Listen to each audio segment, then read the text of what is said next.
Și noi știm că a trecut mult timp, va trece, încă pe atât presimt. În 10 ani mai prind câțiva ce mint, câțiva ce țin să plece. Las că trece, românul-i făcut să nece. Amarul cu sânge rece, când dă de necas, petrece cu o bere la rece, se întrece, simt de ce furi. Dar cât mai vrei să furi?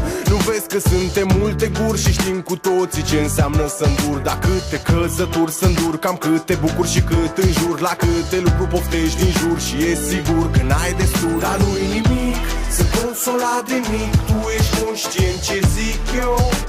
Nu ne-am născut în locul potrivit. Nu ne-am născut în locul potrivit. N-am primit, am făcut totul din nimic. Dar nu-i nimic, sunt consolat de mic. Tu ești conștient ce zic eu? Nu ne-am născut în locul potrivit.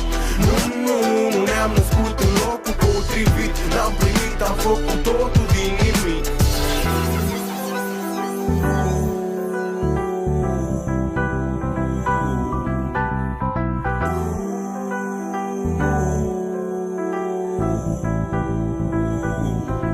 Și ai mei sunt sigur că ai tăi nu m-au crescut cu vânătăi. M-au învățat cum să nu iau pe alte căi. Mi-au explicat că lumea e rea și viața-i grea și trebuie să fac cumva ceva. Mi-au spus că odată și odată se duc și trebuie să mă agit, că trebuie să mă lupt, că timpul trece dintr-un foc, mă plimbă din loc în loc, mă schimbă după noroc, mă aleargă doar pentru un singur vot. Lumea simte, vrea fapte, nu cuvinte, un simplu om să fie președinte.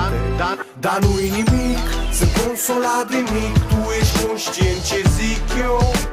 Nu ne-am născut în locul potrivit.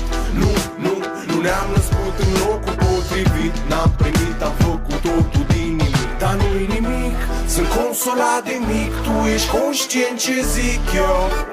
Nu ne-am născut în locul potrivit. Nu ne-am născut în locul potrivit. N-am primit, am făcut totul din nimic.